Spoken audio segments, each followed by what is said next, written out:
What's going on, everybody? We are less than 1 week away from the NFL draft, and the subject on the table today is the possible contract extension of one Danielle Hunter. Bleacher Report's Gary Davenport leaked a possible contract offer of $92.5 million for Danielle Hunter over a 4-year extension, with about $57.5 million of it guaranteed.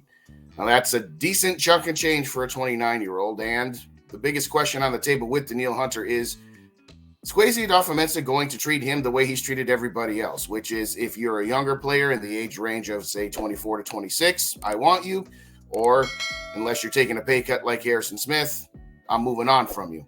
But let's break this down. Reminder that Danielle Hunter's contract right now has a salary cap hit this year of $13.12 million and has a dead cap hit due to the void years of $11.24 million next season. If the Vikings were to cut or trade Danielle Hunter prior to June 1st, they would then take on an $18.86 million dead cap hit because all of his prorated signing bonuses would hit the 2023 cap.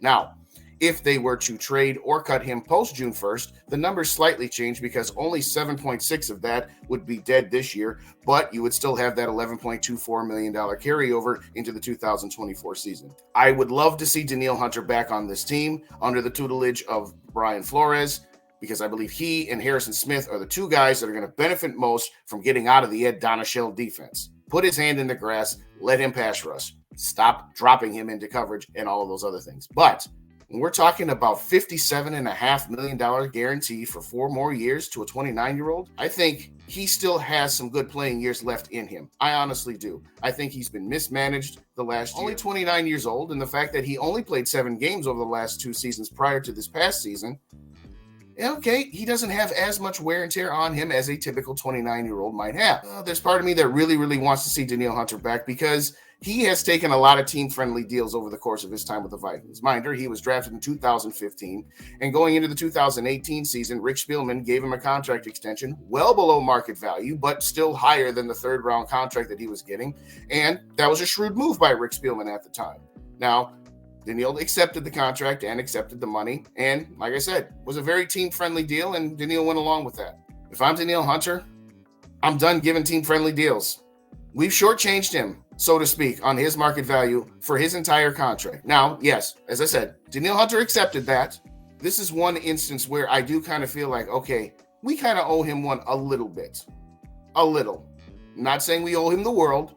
Not saying we should just give in to every contract demand that he gives, but Danielle Hunter, for his production in his non-injured years and his non-misused years, has been nothing short of spectacular. To me, I'm kind of 50-50 on this. I do hope there's a way that the Vikings are able to structure him in a way that is friendly enough that it doesn't completely cripple this cap, but keeps him on this team. And I'm sure Brian Flores really wants Danielle Hunter back on this team as well.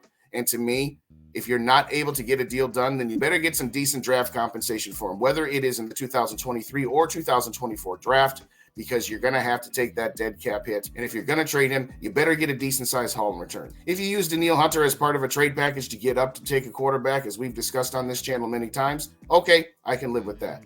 But if you just sell him for pennies on the dollar and you get nothing more than a 4th-round draft pick for this guy, that's not okay either. I would say $57.5 million guaranteed is a little bit higher than what I'd be willing to do.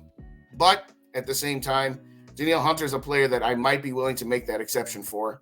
But that's just my thoughts. Tell me what your thoughts are. Hit the like button, the subscribe button. And for now, skol. To the next episode.